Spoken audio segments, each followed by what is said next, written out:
Muy buenos días. El Señor te bendiga. Mi nombre es Raimundo Robles, soy pastor de la Iglesia Bautista de Benecer en Ciudad Mante, Tamaulipas, México. En los días de los apóstoles, Esmirna era la ciudad más grande, rica e importante de Asia Menor. Su población era de aproximadamente 200,000 habitantes, entre los cuales habitaba mucha gente rica. Por lo tanto, el dinero y el trabajo no escaseaban. Esmirna funcionó como un enorme puerto comercial. Esta ciudad contaba con numerosos edificios hermosos y muchos templos.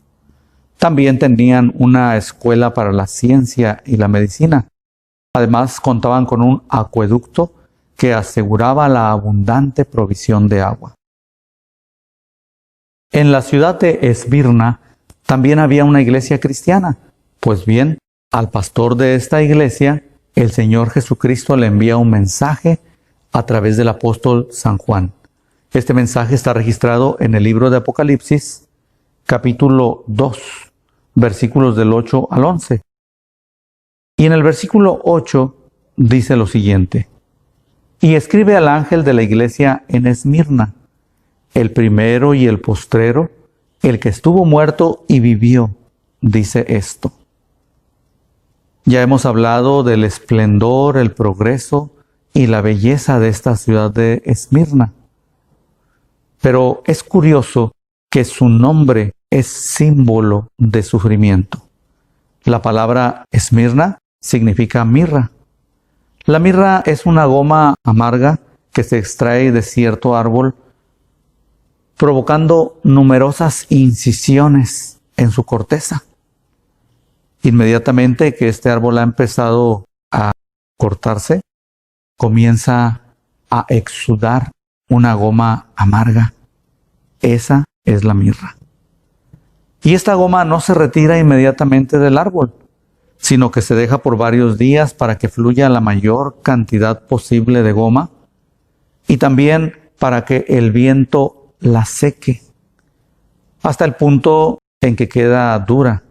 Entonces se le retira y quedan como unas piedrecitas semitransparentes de color amarillento que cuando queda completamente seca tiene un aspecto pardo rojizo.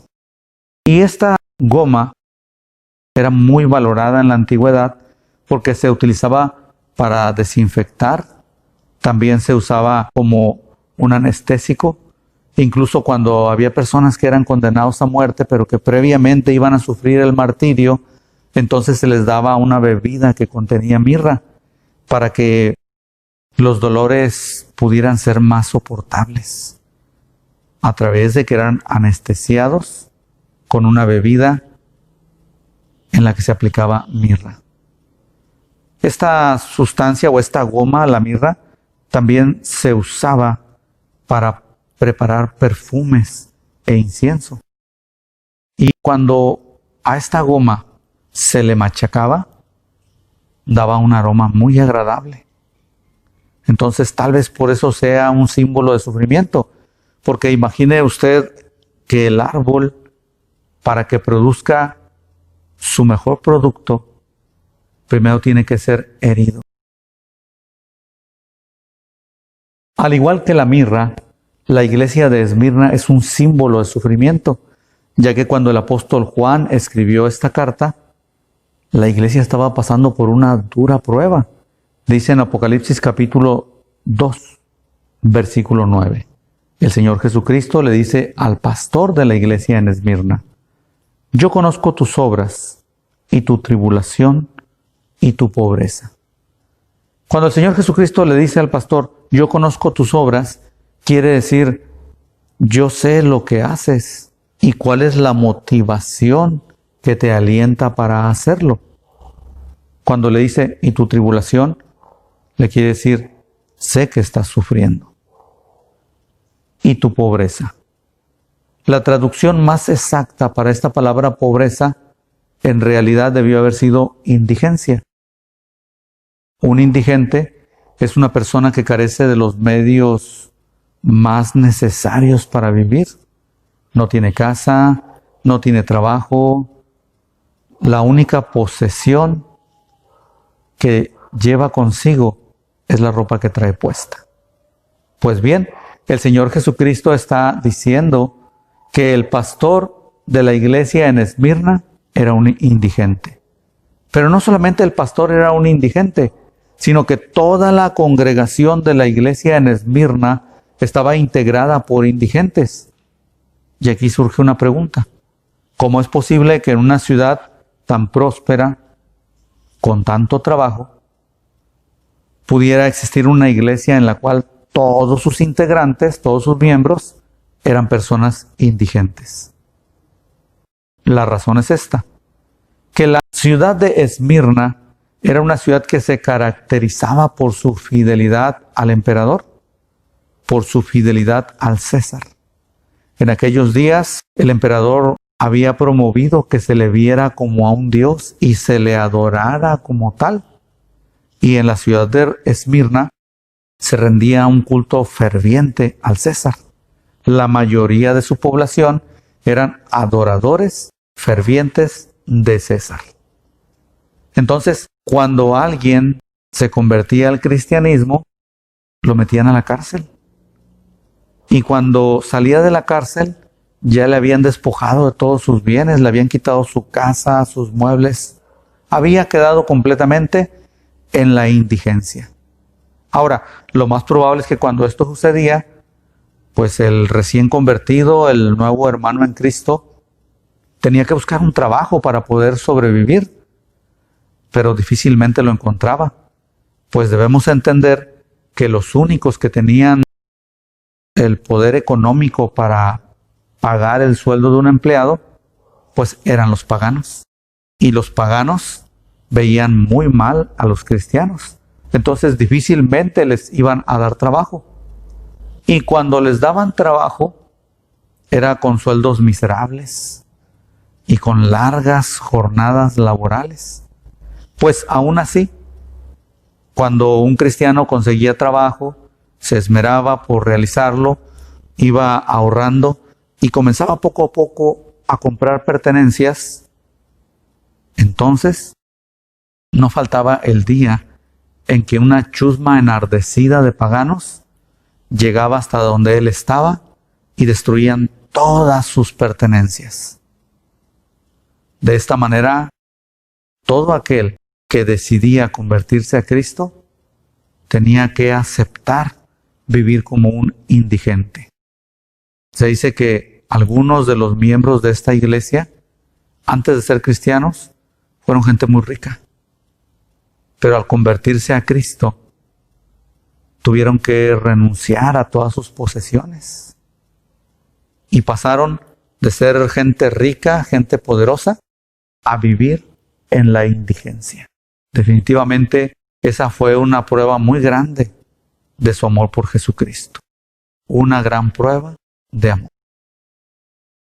Cuando se tiene que elegir entre seguir al Señor Jesucristo o conservar tus posesiones materiales, realmente se necesita estar verdaderamente enamorado del Señor Jesús para poder seguirlo en tales circunstancias y además hacerlo con gozo. El autor de la carta a los Hebreos habla de gente que estuvieron dispuestos a perder todas sus posesiones materiales con tal de adorar al Señor Jesucristo. Dice la carta a los Hebreos capítulo 10, versículo 34. Porque de los presos también os compadecisteis, y el despojo de vuestros bienes sufristeis con gozo, sabiendo que tenías en vosotros una mejor y perdurable herencia en los cielos. Estos hombres que menciona la carta a los Hebreos también fueron despojados de sus bienes, y cuando ellos perdieron todo lo material, no perdieron el gozo de amar al Señor, porque ellos sabían que habían adquirido una mejor y perdurable herencia en los cielos. Igual que los creyentes de Esmirna, a quien el Señor les dijo en este versículo 9 de Apocalipsis capítulo 2. Yo conozco lo que haces y cuál es tu intención. Sé que estás sufriendo y he visto tu indigencia, pero tú eres rico. Solamente por medio de la fe es que el creyente puede aceptar despojarse de todas sus posesiones para llegar incluso al grado de la indigencia, con tal de demostrarle su amor al Señor Jesucristo.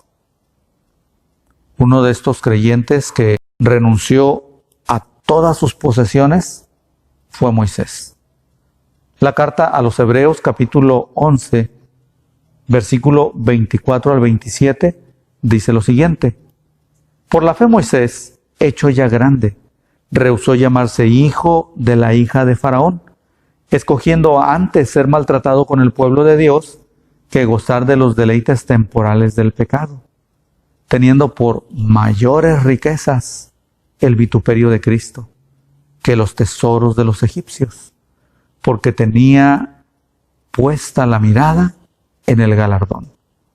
Por la fe dejó a Egipto, no temiendo la ira del rey, porque se sostuvo como viendo al invisible.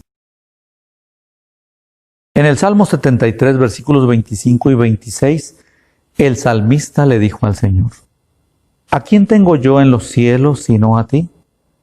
Y fuera de ti nada deseo en la tierra. Mi carne y mi corazón desfallecen, mas la roca de mi corazón y mi porción es Dios para siempre. Cuando un cristiano es obligado a tomar una decisión entre seguir al Señor Jesucristo o conservar sus posesiones materiales, y aquel hombre lleno de fe se decide por seguir a Cristo aún a costa de que lo despojen de todas sus posesiones materiales, nunca falta alguien que le diga: ¿estás loco? ¿Te han quitado todo por causa de tu fanatismo religioso, por seguir a Jesucristo? Entonces, el creyente lleno de fe podría contestar: no lo he perdido todo. Ciertamente me obligaron a tomar una decisión y elegí la mejor parte. Conservo la mejor porción, porque el Señor es mi porción para siempre. Y sé que el Señor me dará una mejor y perdurable herencia en los cielos. Entonces, lo primero que aprendemos de esta lección es que por la fe podemos renunciar a todo lo que estorbe para seguir al Señor. Ahora, continuando con este mensaje, en el versículo 9 dice lo siguiente: yo conozco tus obras y tu tribulación y tu pobreza, pero tú eres rico. Y la blasfemia de los que dicen ser judíos y no lo son, sino sinagoga de Satanás. Se dice que en la ciudad de Esmirna había una colonia grande de judíos que eran muy hostiles contra la iglesia cristiana y blasfemaban del Señor grandemente. Eso les ganó el apodo de la sinagoga de Satanás. El versículo 10 continúa diciendo: no temas en nada lo que vas a padecer. He aquí, el diablo echará a algunos de vosotros en la cárcel para que seáis probados y tendréis tribulación por 10 días. Esta iglesia fue oprimida durante los días de 10 emperadores romanos. Ellos fueron oprimidos bajo el gobierno de Nerón, bajo el imperio de Domiciano, Trajano, Marco Aurelio, Severo, Maximiano, Decio, Valeriano, Aureliano, Diocleciano. Y este último fue el más terrible perseguidor de la iglesia. Observe usted, cuánta exactitud en la profecía bíblica. Luego, la segunda parte del versículo 10, el Señor Jesucristo dice: sé fiel hasta la muerte, y yo te daré la corona de la vida. Se dice que en el tiempo en que fue escrita esta carta, es muy probable que Policarpo era el pastor de aquella iglesia. La Biblia no habla de este hombre, no menciona a Policarpo, pero la historia secular sí. Y se dice que él fue un discípulo muy distinguido del apóstol San Juan. Y que bueno, tal vez él era el pastor de la iglesia en Esmirna en estos días. Sin embargo, en el año 155 después de Cristo, aproximadamente, Policarpo fue capturado y fue llevado al estadio porque los judíos pidieron al César que Policarpo fuera echado a los leones para que lo devoraran, pero se les negó esa petición. Entonces ellos dijeron: bueno, si no nos concede el César que sea entregado a los leones Policarpo, ¿por qué no lo queman en la hoguera?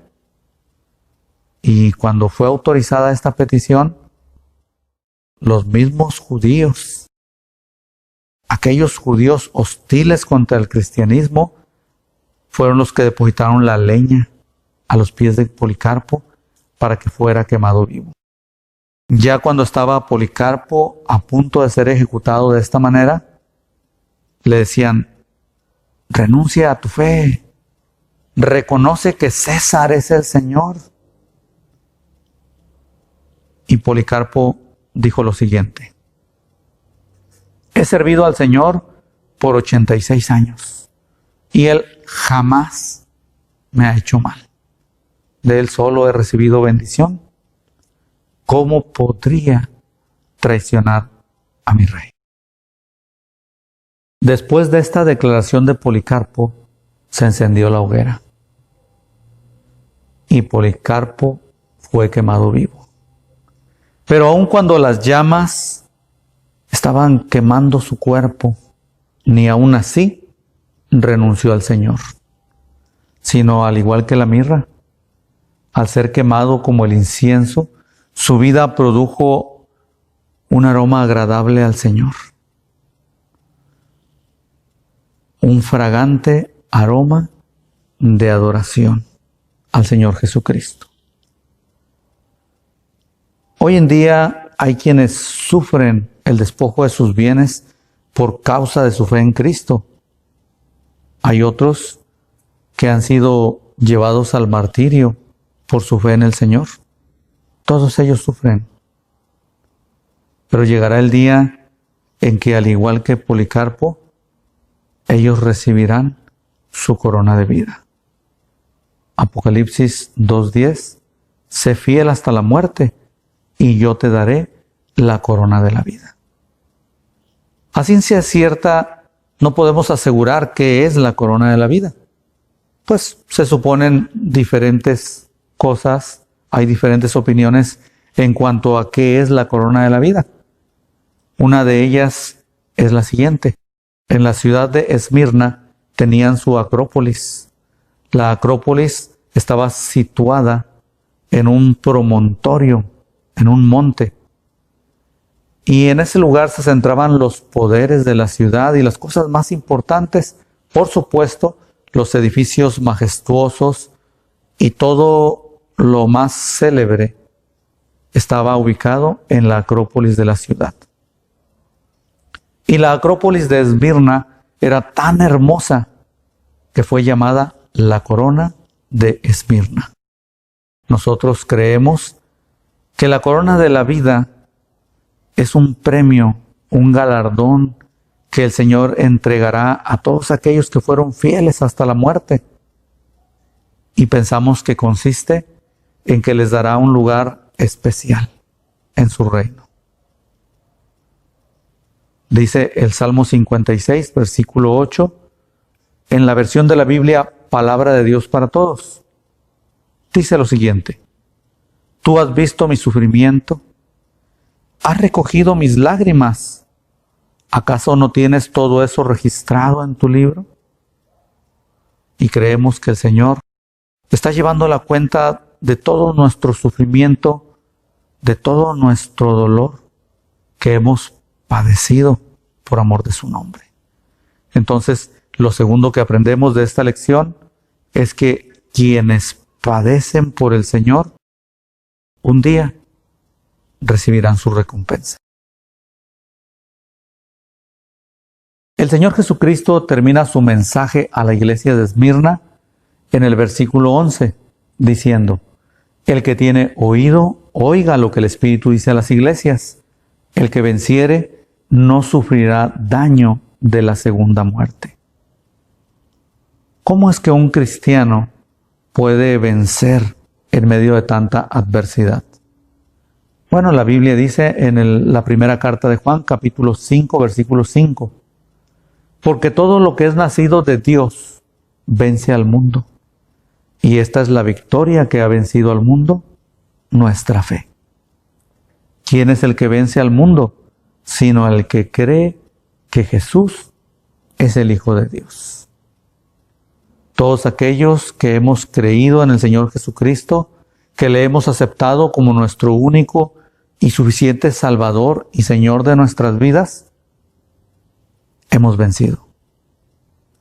El diablo tal vez podrá causarnos problemas, podrá martirizarnos y tal vez hasta podrá partir nuestro cuerpo en pedazos, pero nunca podrá separarnos del amor de Dios. Y esa es nuestra victoria. La evidencia de que hemos creído en el Señor Jesucristo, de que hemos nacido de nuevo, es que amamos a los hermanos y guardamos los mandamientos del Señor. Dice en la primera carta de Juan, capítulo 5, versículos 1 y 2. Todo aquel que cree que Jesús es el Cristo es nacido de Dios. Y todo aquel que ama al que engendró, ama también al que ha sido engendrado por él.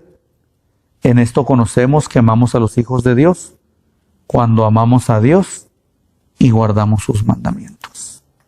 Entonces, la evidencia de que hemos nacido de nuevo, de que hemos vencido, es que amamos a Dios, amamos a los hermanos y guardamos los mandamientos del Señor.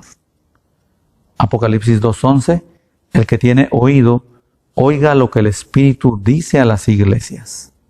El que venciere no sufrirá daño de la muerte segunda. Lo tercero que aprendemos de esta lección es que todo aquel que ha nacido de Dios no experimentará la muerte segunda.